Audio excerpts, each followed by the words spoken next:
Ito ang GMA Regional TV News. Halos 80,000 pisong halaga ng pera at gamit ang natangay ng lalaking nahuli kam na nang hold up sa Davao City. Dito naman sa Cebu City, huli kam din ang pagbangga ng SUV sa isang traffic enforcer.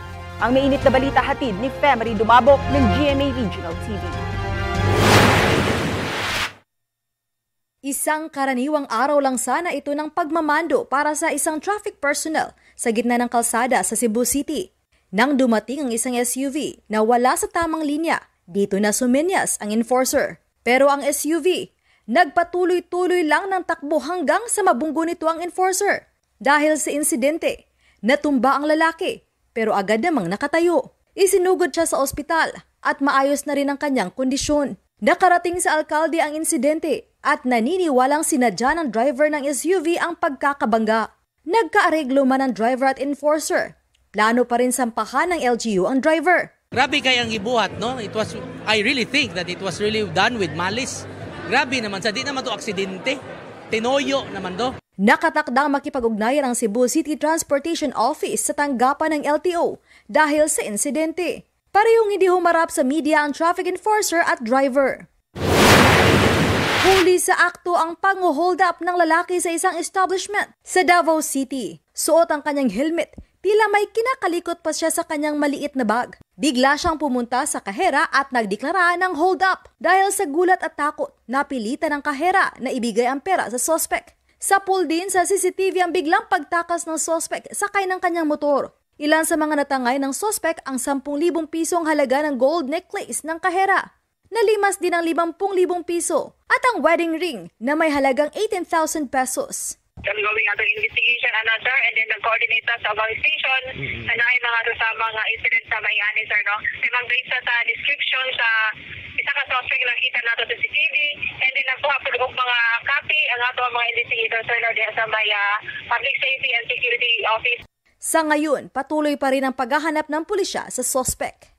Femery Dumabok, nagbabalita para sa GMA Integrated News. Ilan pang senatorial aspirant ang naghain ng kanilang Certificate of Candidacy ngayong araw. Kabilang dyan sina dating Senate President Tito Soto, dating Senador Ping Lacson, Senador Lito Lapid, at Eric Negapatan. As of 11:30 a.m., 6 na ang naghain ng kanilang COC sa pagkasenador habang 3 party list organizations naman ang naghain ng kanilang Certificate of Nomination and Acceptance. Update po tayo sa Day 2 ng filing ng Certificate of Candidacy para sa eleksyon 2025. At makakausap po natin mula sa The Manila Hotel Kent City ang tagapagsalita ng COMELEC na si Attorney John Rex Laudianco. Magandang umaga at welcome po sa Balitang Hali. Si Connie Sison po ito. Magandang umaga po, Ma'am Connie, at magandang umaga po sa lahat ng taga-subaybay ng Balitang Hali. Apo, base po sa inyong observation, ano ho ang masasabi ninyo sa bilang ho ng mga COC filers mula kahapon hanggang sa mga oras po na ito? Ay inaasahan naman po natin na ganito po talaga ang bilang sa unang 2 hanggang 3 araw ng ating filing ng COC.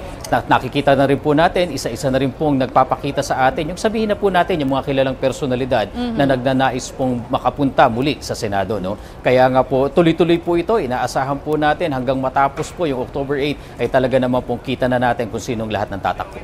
Opo, at ilan naman po dun sa mga naghain ng COC ang umamin na ilang beses na ho silang na-disqualify sa pagtakbo sa mga nakalipas na eleksyon. Ang tanong ho, paano ba ang pagbusisi po ng COMELEC sa mga ganitong sitwasyon? At paano ho ninyo dinidesisyonan kung yung aspirant ay isang nuisance o panggulo lamang? Tama po, Binigyan po ng spesipikong kapangyarihan ng Commission and Bank ang aming Law Department para tignan ang mga nagpa-file ng COC para sa senador. Ang una pong tinitignan nila dyan, 2 klase po kasi yan, yung pagiging nuisance candidate. Yung isang bahagi po ng pagiging isang nuisance candidate, ito po yung talagang nag-file lang ng COC, ngunit walang intensyon tumakbo, hindi seryoso po doon sa posisyong kanyang pinag-file ng COC. Yung ikalawa po, yung medyo mas masamang bahagi ng pagiging nuisance candidate ay yung tumatakbo na ang layunin ay guluhin yung halalan lituhin yung ating mga kababayan at agawan ng boteng lehitimong kandidato sa paano paraan. Kapareho ng pangalan, katunog ng pangalan, at halos parehong-pareho po ng spelling. So ito po yung aasahan natin na sasampahan ng kaso ng Law Department ng petition to declare as nuisance candidate. I see. At kamusta naman po ang monitoring ng COMELEC sa filing po ng COC sa mga probinsya natin? Naging maayos naman po at maluwalhati yung unang araw at hanggang ngayon po yung reports na tinatanggap namin, maayos po in order po yung ating mga filing ng COC. In fact, siguro in particular sa Batanes, kahapon nga po dahil hindi po nila natuloy yung huling araw ng registration ng September 30, pinagsabay po nila. Kahapon po, noong October 1, sabay na tumanggap ng application for registration sa ng ating mga taga-Batanes, pati na rin po pagtanggap ng COC at batay po sa report namin ngayon, ongoing po ang pag-receive ng COC dyan po sa buong lalawigan ng Batanes. Attorney, maraming salamat po sa ibinigay niyo sa aming oras dito po sa Balitang Hali. Maraming salamat po. Yan po naman si COMELEC spokesperson Attorney John Rex Laudianco.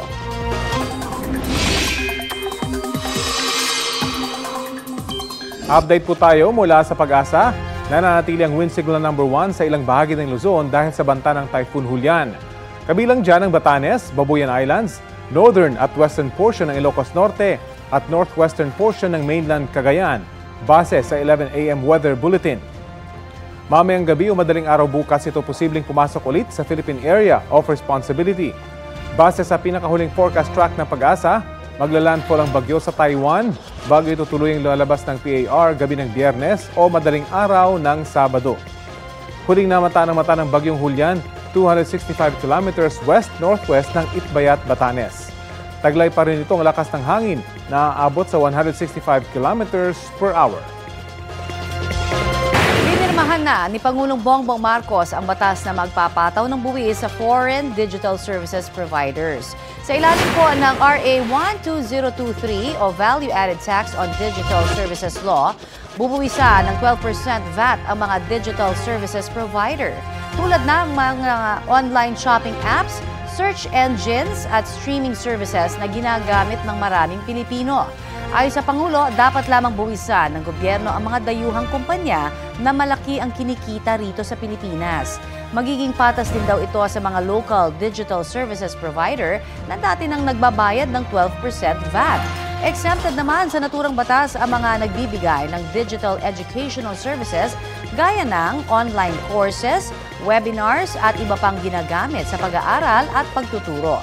Ayon sa Bureau of Internal Revenue, tinatayang nasa 7 billion pesos na buwis ang makokolekta ng gobyerno sa foreign digital services providers sa 2025.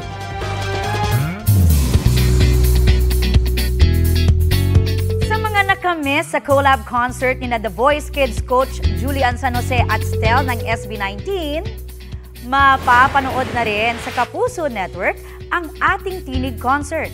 Get ready for the ultimate sound trip this October 11 na yan ng 9:30 p.m. Hatid yan ng GMA Synergy, GMA Entertainment Group at 1Z Entertainment. Mga Kapuso, chance nyo nang manalo ng maagang pamasko sa Season 2 ng Kapuso Big Time Panalo.